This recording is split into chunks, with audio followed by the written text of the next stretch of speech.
I'm glad you're here to listen to wonderful program coming to you. Yes, welcome to KKTV again. Dr. Ondimu, how are you? Happy New Year. Happy New Year to you, Yeah. 2023. Yeah, this is a new a new year now. What are some of your plans and all thinking about where the economy is taking us? You know, those years, those many years ago, we used to have a list of to-do goals in a new year every year. Yeah. I guess with age now, you realize that a year is so short that you really need not make plans You for just 1 year. decade. You need a decade. You need a Just decade. just like a nation will have a vision 2030 for 20, 15 years. I think that's where we are at. We are looking at, hey, where am I at for my 5-year plan? That is very true. Yes. Now that you have even talked about, we are going to talk about the new economic policies which actually President Ruto has been making in Kenya. And as you know, we were talking about Vision 2030. I think this Vision 2030 was started by our President Kibaki. Kibaki is the one who set up the 2020 vision, which he had actually aimed at it at 4 pillars. We call it the big 4 agendas, and which actually they were trying to work on. And the 2020 is just coming. That time he was sending 2020, we thought 2020 was very far. 2030, yeah. 2030 appeared to be very far. 2030. And recently, one of the economic advisor to President Ruto, who's David Ndiii, was staring in. He said that the Kibaki and Uhuru policies were not going to help the country. And what can you say about Ndii's comment where he teared into the economic policies of the Kibaki government and Ruto? You know, I had a chance to look at his paper that he submitted to the Kagini, and I read through the paper. Indeed, he was just doing some comparative analysis of how the continent of Africa has grown over the last 2 decades compared to, for example, the Haitian tigers in other parts of the world, how they grew over from the 60s to the 80s. He was looking at the policies, the intervention policies that were put in place in those countries, and how somehow they were able to lift millions of people from poverty to middle class and middle income earners where they are at today, compared to the African continent, and also specifically he zeroed in on Kenya, how these exact intervention policies have not been very successful in the same way they were in Asia, for example. Yeah.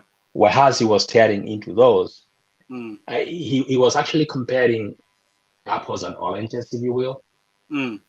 Because when you look at those 2 continents, or even Europe itself, there is one pillar that he was missing, which is which somehow might be the key that will unlock the prosperity of the African continent.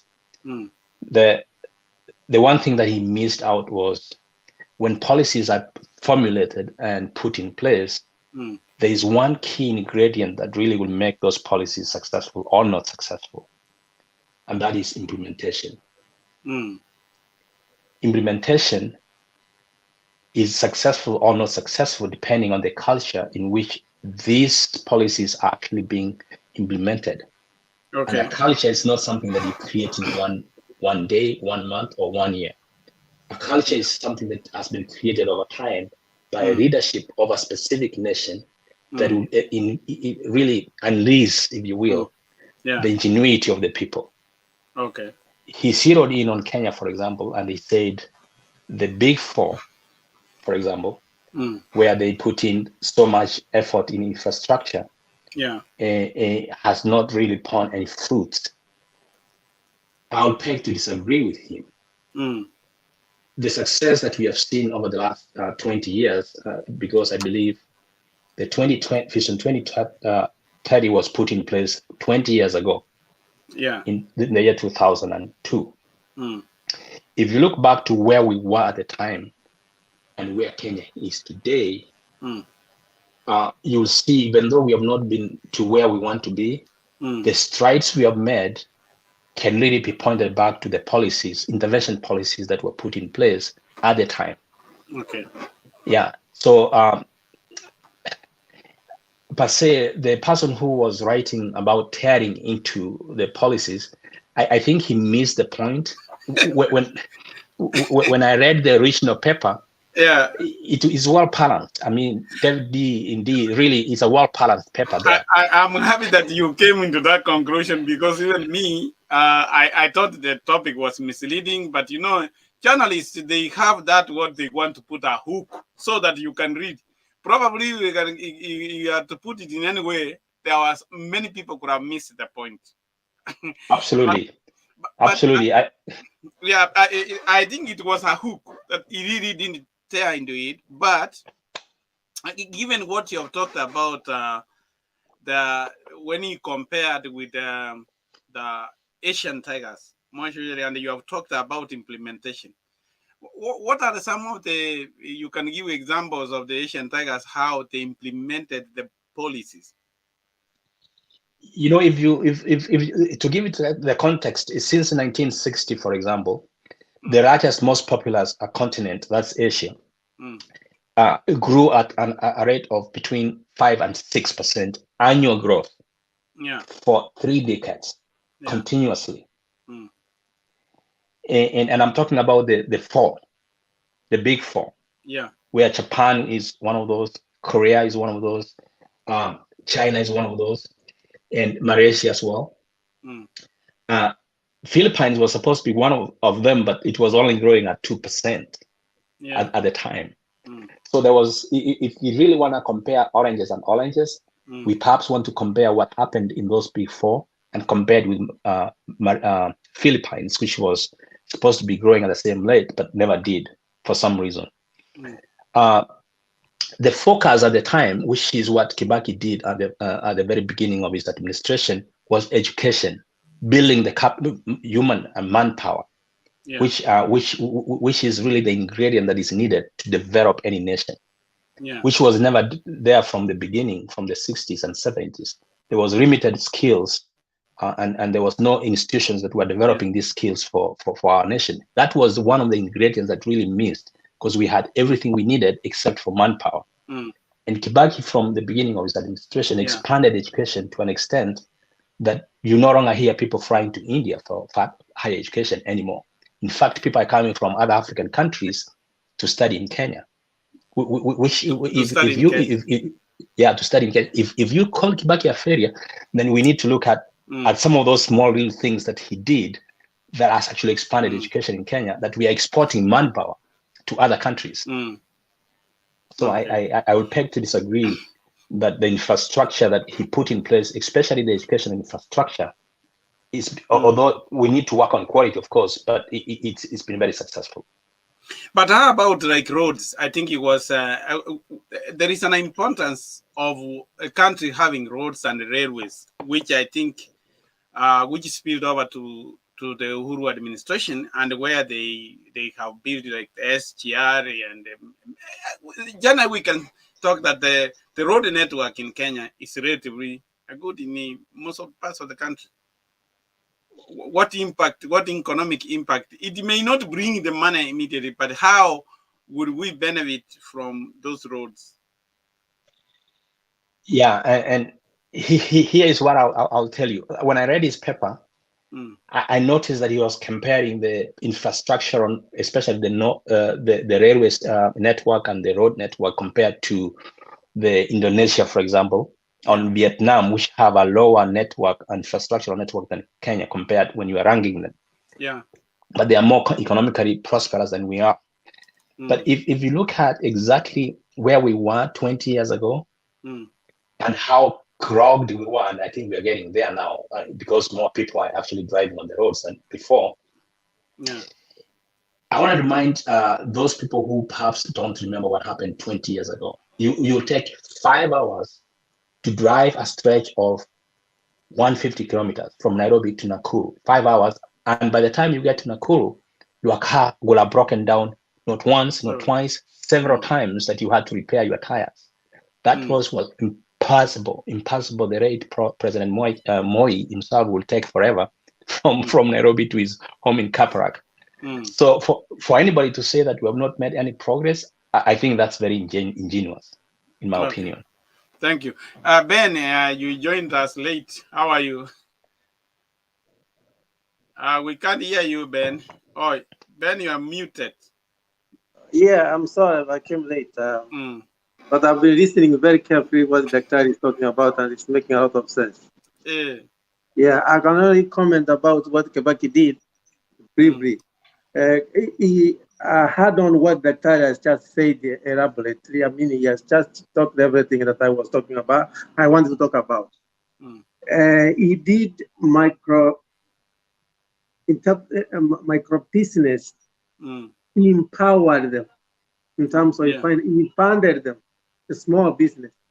And then in terms of development and the roads, as Dr. has said, not only communication, but the people who were doing the roads, it actually brought more money to the country in terms of employment and expenditure. When you give people money, they spend and the economy goes up.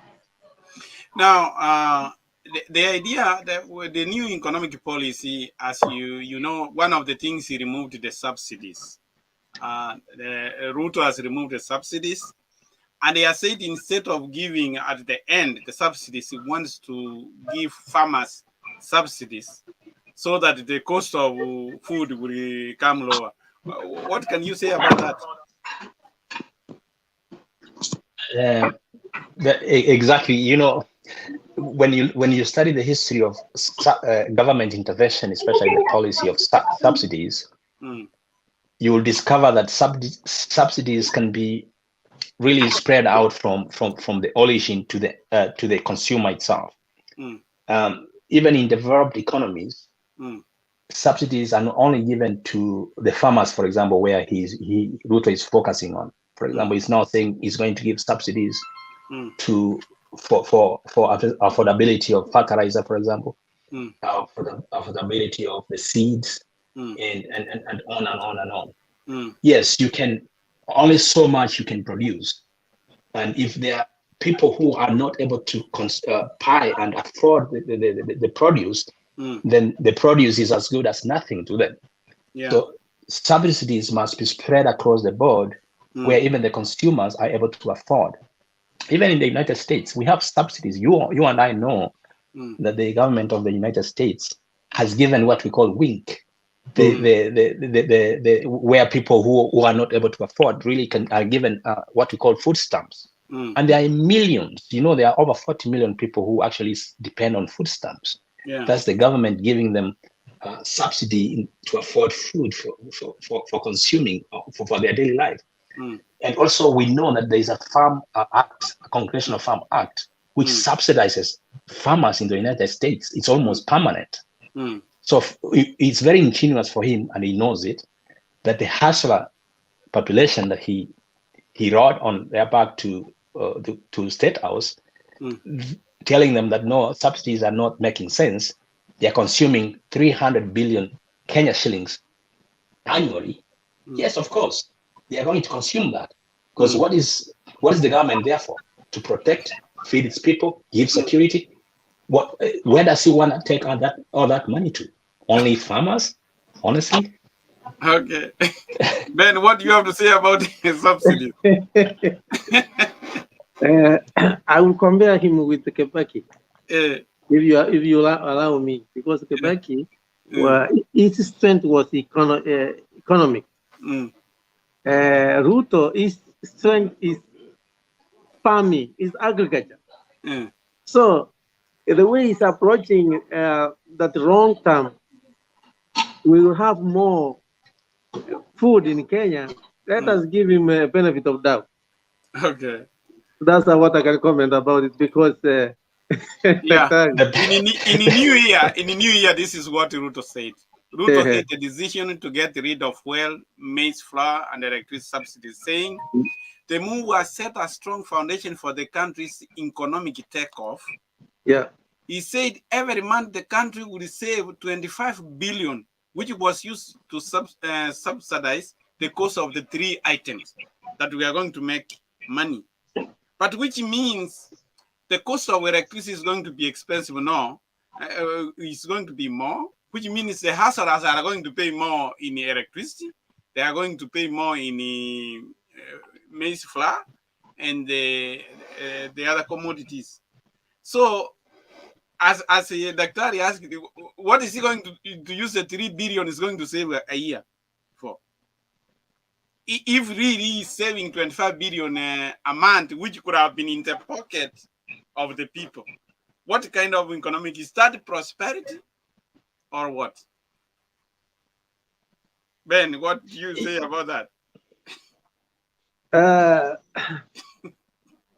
I don't understand this economics, but what I will see is I think you want to pay, we had already borrowed a lot of money there to the country. We are in the debt. So if we want to save that kind of money, the end of the year, we will have more money to project for other projects in the next year. Yeah, and I do agree with you. The government is not in the business of saving money because the government is not making profit. The government has never been in the business of making profit. The government is in the business of providing an enabling environment for its citizens to be ingenious, to produce more. Yeah.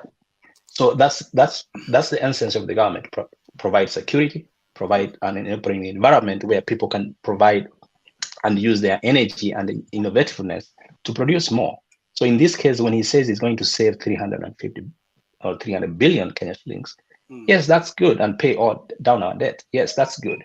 What about those people who are dependent on those subsidies? Would they wait for 6 months without food? Would they wait for 6 months without fuel? Would they wait for 6 months without school fees of education? What about those all wazés who are actually depending on the 3,000-4,000 shillings they were getting every month? Will they wait for another how long? Because we don't know. I hear that subsidy was done away with and there was no replacement. What about that? Those are the questions I'll ask. And if I have not had a chance to listen to the interview that he had yesterday with a journalist, and I hope they did ask him those specific questions, like the hustler people who are depending on subsidized food, and he has said he has moved the money to where the producers will be using it so that when food comes to the market in 6 months, it will be affordable. What happens between now and the 6 months? Yeah. Did they ask him that question? I don't know. One of the things, like when going back to what Ndiii was saying, when we look at the Asian tigers, like say South Korea, at independence, South Korea was a very poor nation than Kenya. Actually, Kenya to lend South Korea money at independence. But I don't know what went wrong with Kenya. Like building agriculture. We had all this, a lot of land which the settlers left behind. And which ended up to be grabbed. We had things like ADC farms, which were government farms. And even the remaining ADC farms have been grabbed through corruption. And one thing I've never had President Ruto really address is corruption. And even some of these ADC land. And if really we want a good policy, agricultural policy, we will need to start even farming these ADC farms and produce more food, which I don't dare say, unless somebody thinks I missed the point there.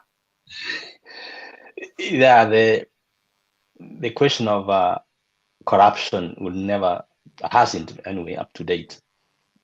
been top of priority for this administration, and for the right reasons, because from the very beginning during the campaign trail, he was being accused of being the most corrupt person ever to run for president.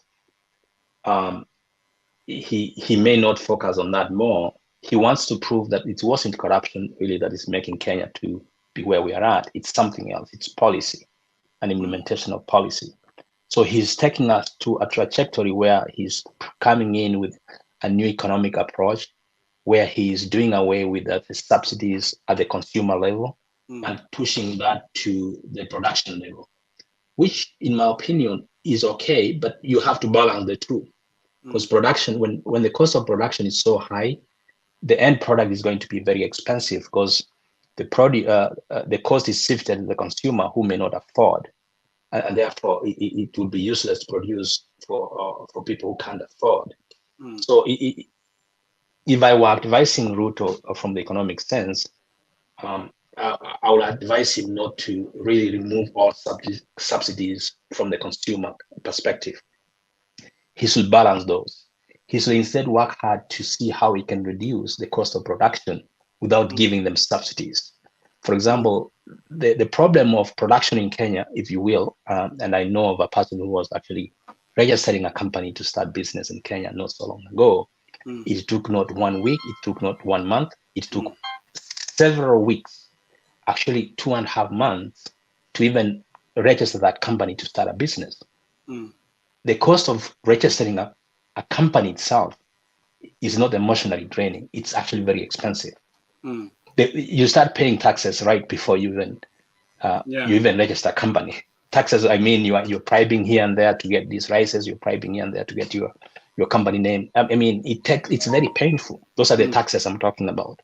So if we can reduce the cost of starting these businesses at the very beginning, then the produce at the end, or the product or service at the end, will be very affordable to so many people. And therefore, he should not even think about reducing and giving subsidies to producers.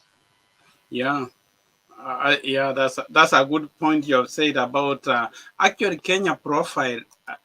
False. I put an overall Kenya profile where we are engaged in the rule of law. You see, we are below 50.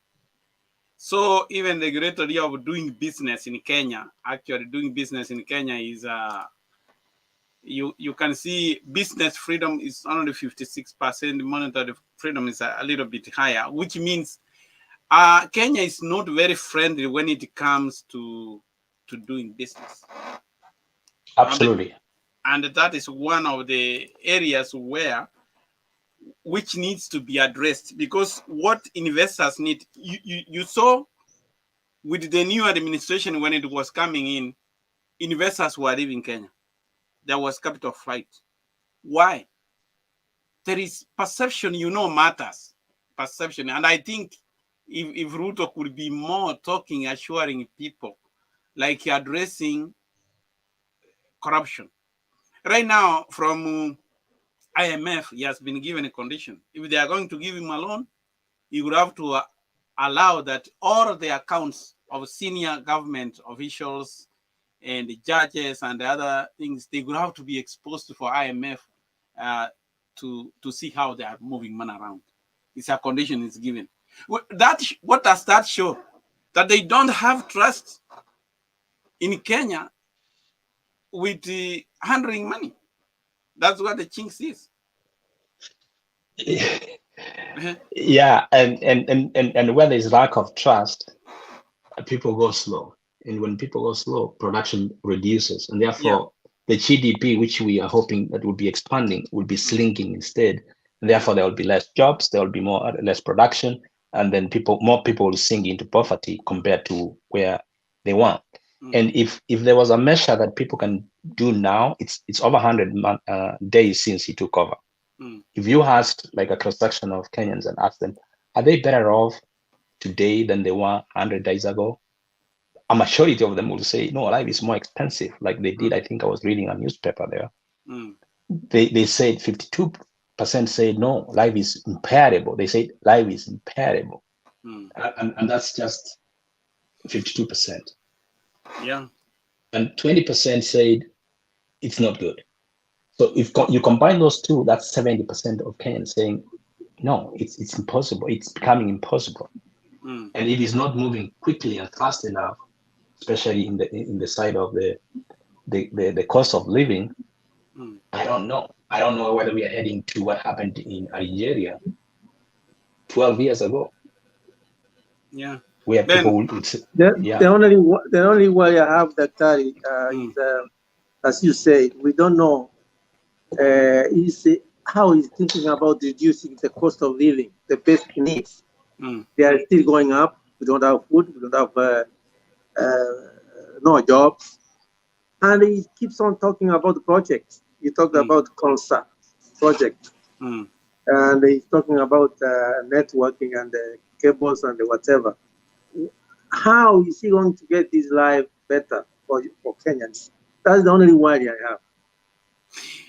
Well, there are some of the things like inflation, which we know. Sometimes there are things we don't have control of, like the war, the Russia-Ukraine war. We don't have that. And but the things as a president in the country, I think what the international community want to hear and the investors want to hear, they really want to hear how he's going to fight corruption. As a leader, he has to give that assurance first. And also, when you talk of reducing the government, like the wage bill, I mean, to me, we really even needed to address these devolved government policies. At times, devolution is a beautiful thing, but we don't even manage the corruption in the counties.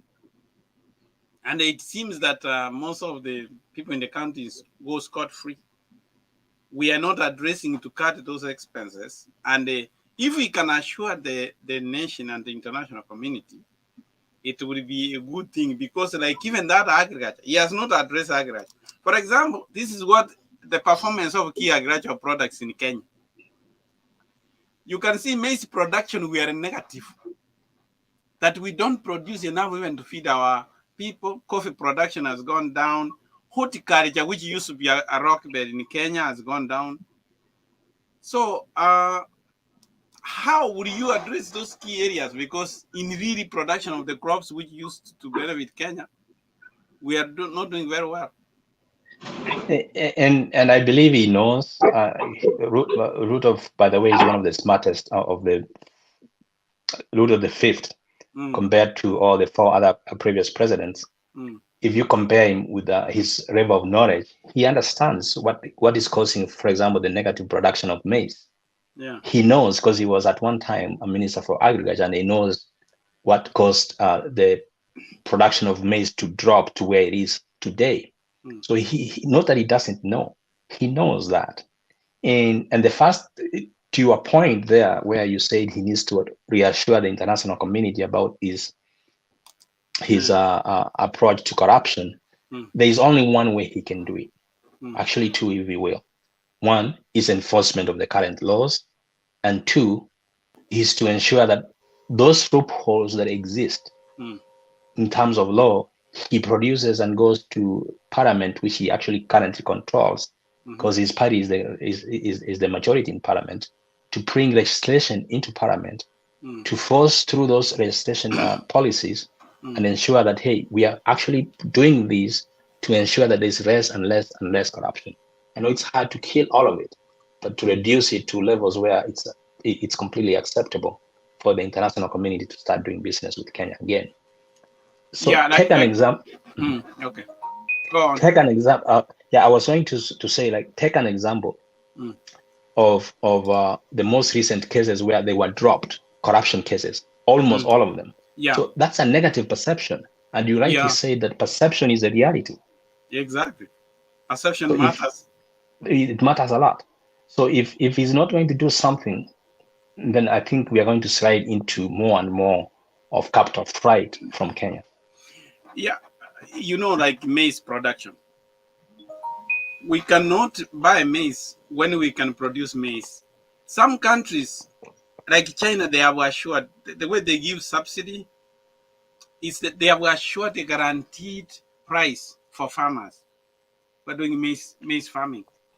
So they have already a price. And there is come to National Cereals Board, which has always been a center of corruption, whereby when farmers want to take their maize there, they are told they don't have they are not buying the maize. Then they get middlemen who buy maize from the farmer so cheap. I don't know if you read one time, there was a guy, an old man from Eldoret who said that they have really eaten. They block that, then they buy to the middleman, then they take it to cereals. So he has, those are things I think he needs to assure farmers. He needs really to talk how he's going to streamline National Cereals Board, assuring farmers that they will get the fixed price for their maize. I want okay, Ben. Yeah, Daktari, I want to say this.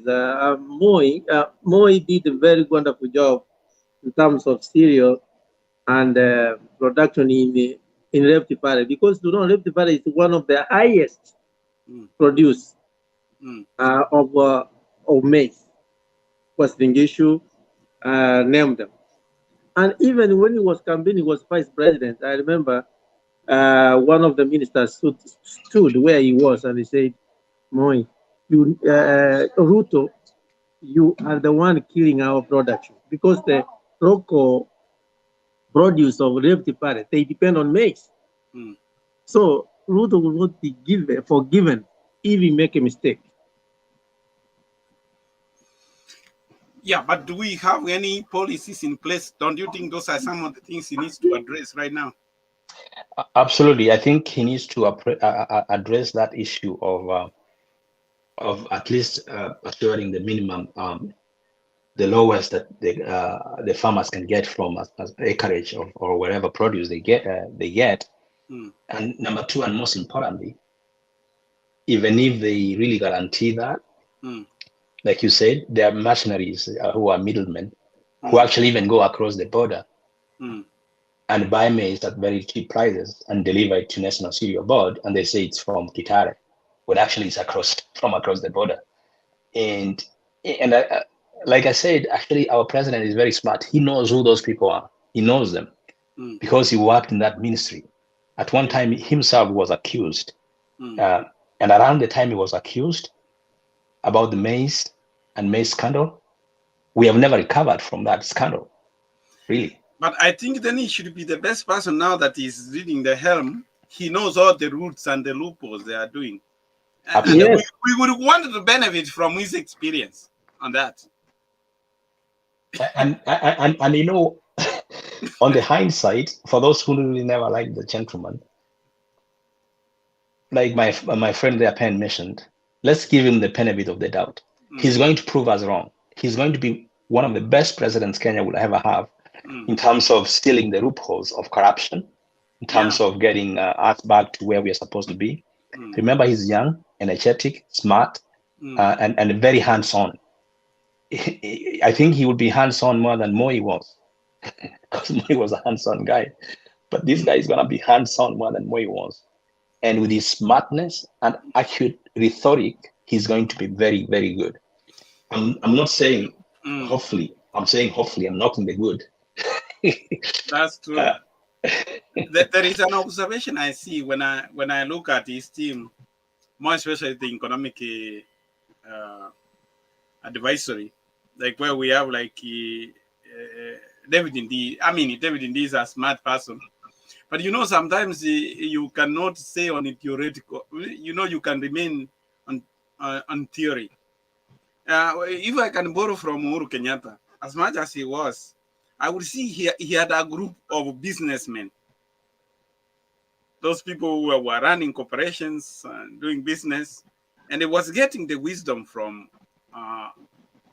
those guys how he's running, because these are the people who are affected daily because they are in business. But I'm not seeing him with such kind of people. You know, you can assemble all of professors, yeah, but you know, you can have all those economic theories, but if you have not even ever run a kiosk, you may not understand what is really on the ground. I want to concur with Rectari that you'll be surprised. This guy will succeed than Uhuru. Because Uhuru, he failed on some areas. Kibaki succeeded because he got those people who were in business and they capitalized on them. And he acted. So we are saying that if Ruto is strong areas is aggregate, and it's a practical, smart, as the Dr. said, and he is doing what he's telling us, giving me a benefit of doubt sometimes. He will succeed if he means it. You remember when he was talking, I listened to him on first of this for this year. He said, I'm going to go back what Kibaki did. I was clapping where I was. I said, this guy, I think now he's waking up. And he knows what he's doing. And to corrupt people, he said, if your brother is corrupt, send him a message. So we're waiting. We have not seen any scandal right now. Give him that some time. I know he's going to succeed. If he's going to do what he's telling us he's doing. Well, you know, like we have to say and agree that Kenya, I mean, there was that vision in East Africa of connecting the railways we had, which was started as some of them we had the lap set going up there, and then we had the Northern Corridor and the Central Corridor, which was from Dar es Salaam or going to Burundi. That was a lofty and a big plan we had. What do you think if they are going to put it on the back burner that we don't continue with the infrastructure project which was started earlier? I hope he's not going to do that, because a country that is not, well, the framework of infrastructure is not in place, then in the 21st and 22nd century we will not succeed. For those of us who have had the privilege of traveling to other developed nations, talk of Japan, Europe, even here in the United States, the economies grow on those infrastructures. Talk of the road network, for example, in the United States here, where delivery of goods is as fast, efficient, and to the door very quickly because of the infrastructure. So I hope it doesn't do that. That's true. Because then we will be going backwards. You know, with this good infrastructure, you know, I was in Kenya, and a farmer in Kitare could harvest the potatoes, put them on a truck, and then heads to Kisii town. And within hours, he's in Kisii town. He sells his products, the Rajambiri, goes back. He sells in the wholesale. That is what, as you were saying first, if the road network is not good, probably those tomatoes could have gotten rotten on the way. And the road may not give direct benefit, the money back, but see how much money is going to be left in the pocket of the people. The person has come very quickly, and he has freed more time to go and do his other business. Yes, there is indirect benefits when there are good road networks. The cost of movement, because remember, if the road network is bad, breakages, repairs, time wasted on the highways, and on, the cost is so enormous, you cannot even quantify. It's so enormous. But when the road network is so good, the cost of production goes down, and therefore even the cost of goods will go down, and everybody actually gets to benefit. So like you say, hopefully it doesn't pour away the money from those infrastructural development projects, because those are the arteries upon which the country will grow. One of the things he did first when he went to office, he gave an executive order to call off the inland ports in Naivasha. And he has quietly receded that and changed it since then, because I think he was a little emotional and he was trying to hit back. Well, I think probably what he could have done is not forcing. Also, there were some clauses that they were being forced, that they had to ship everything. At least give people freedom to choose. Those who wanted their containers to be left in Mombasa, if they see coming by road is okay, they could have taken that instead of just saying that I've moved the port back to Mombasa. As you say, sometimes there are things you talk with emotions, and when the reality comes in, you find it doesn't work. I was reading, I'm not sure if it's true, but I think it must be, that the executive order, which was, I'm not sure if it was really an executive order because it was a speech at the time of inauguration. He has changed so far since, because there's so many things that go into moving things. Billions of Kenyan shillings were used, and there were agreements with other nations, for example, South Sudan, that was part of that inland port. Exactly. So it's not that easy to undo what the previous administration has done. What he can do now, though, is to build upon those and move it in a very smooth way, trajectory-wise, to another different direction if he wants to change that. But changing it overnight is not an easy an easy attack. And there was one thing I wanted to mention that Penn mentioned about that Uhuru Kenyatta failed where Kibaki succeeded. The one thing people have never realized, when President Kibaki took over the government, Kenya was at its lowest. It couldn't go any lower. Exactly. It was dirty. Streets were like heaped with garbage. All he needed to do was just bring a broom and clean the streets, and people will see that he has succeeded. So you cannot compare Kibaki and Uhuru at the same time. It could be difficult when you follow behind somebody who has swept the house, who has actually raised the bar. You cannot compare. Those are apples and oranges. In fact, Uhuru's legacy will be seen maybe 15, 20 years from today. Yeah. And I know people are saying that he failed, but I think he did empower Kenyans more than people believe it. Yeah. Yeah, actually, it's, always when somebody takes over government, when things are good, as we say, economy, we say the economy is cyclic. When we come from recovery, we go to the boom, then we go to a recession, we go to the depression up. So at the times you become a victim of the economy. When you get the economy, which is good, inflation will go up, and to bring the economy down, you have to do some measures which brings it down. So as you say, many people will only come to understand the economy where it was, what it was, when maybe, sometimes we don't praise people when they are alive. As you say, 20 years, that's when they will come to see.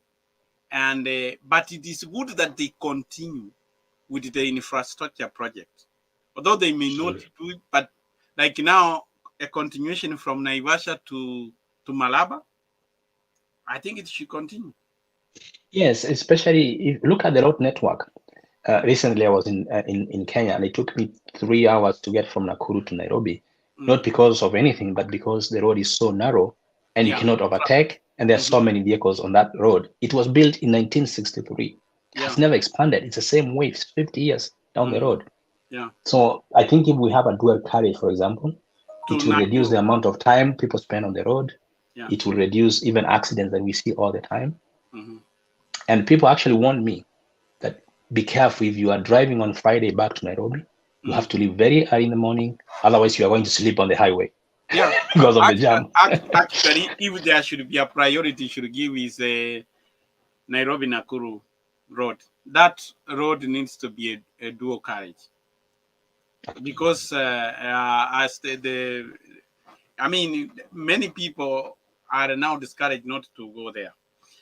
Now, one of the things about which, as Ndiii said, why is it like labor costs in Kenya is so high than in the Asian countries? I thought that was a thought provoking, and we are not that a rich country, and yet the cost of labor in Kenya, the wages are higher than in most of these countries we admire, Asian countries. You know, when you're looking at the why you call the wages are higher compared to another country is the cost of living. The cost of living itself. And take an example of Kenya and the United States, for example, where you are $1 here in the US or $10 in the US, for example. Let's take $10, which is more easily to divine. You are $10 in the US goes a long way compared to when you are using it in Kenya. Why is that? Is the cost of living. And why is the cost of living so high in Kenya compared to those other Asian nations? That's the question is asked. Because it all stems from our policies, by the way we formulate and implement our policies. Because the cost of doing business in Kenya, the cost of giving a service in Kenya is so high. Walk down to the government office to get only an ID, for example, or a passport. How many hours do you spend? How much money are you going to pay? Especially the cost of time and frustrations. That actually makes everything expensive. Maybe we haven't divined it from that perspective, but that's how we need to start looking at it. We need to start looking at it. What is really making this cost of living so high? Is it like the products and services are that expensive? Why are they so expensive? Yeah, because that's why at times, like when people outsource jobs, you can never outsource a job to Kenya because the market in Kenya, the labor market is expensive. So that's why you can see India has thriving in its service industry. I mean, the industrialization, that's why China comes in Japan and other countries, that even a US company would want to go put a factory in China because they have cheap available labor. But that ends up benefiting China more than the country of origin. Yes. So the cost of production in Kenya is high, and that's why our labor is very, very expensive. How many people, for example, when you go to my village, who have the capability of fixing an electric issue? How many electricians will you find in the villages? Perhaps not many. Few. Or plumbers. They are not there. They are not there. So the cost of production is high because of some of those skill gaps that we have in our skill gaps within the country. But at the same time, corruption itself makes the cost of production very high. Yeah. Because everybody is actually looking at earning from where they never put even any ounce of energy. But yes. But that's one of the things I have seen, I've observed even in our counties. One thing which is going to kill most of the counties, it is the salaries they pay. Sometimes somebody he has a title in an office, and when you see the money is paid, my God, I say, this is a job like an administrative assistant, but it's paid like a director. Yes, and they are not producing anything. That's what I'm saying. People are paid for producing nothing. Don't you think those are some of the things we really need to really come and talk about? Because productive, how can we pay all these salaries and we are not producing anything? Yeah, that's why the cost of living is high, because we are giving people money for work not done, and they have this money and they have money to chase goods and services which are not even there. Yeah, that's why people have to produce. Even the government spends a lot of money. There's no money for development because of that. And I would think that if we really try to sit down and cut government expenditure, there is a lot of wastage. There's wasteful spending in Kenya. Other than in these subsidies, you could have left the subsidies. These are for the poor people. But the money we can save in wasteful spending, I think, can help other than removing the In subsidies. fact, you are right. In the government budget of 2.1 trillion Kenya shillings, more than half goes to wasteful spending. If you can reduce that, then the subsidy is only for 300 billion. He will not have even touched it. He will have focused on reducing the wasteful spending, and he will have saved even more from there than it is from the subsidies. Actually, you're right on. So yeah, it was nice talking to you. I hope that helps. Thank you for your time. Our time is gone here. Thank you so much, and hope to see you again on a Thursday. Yeah, thank you.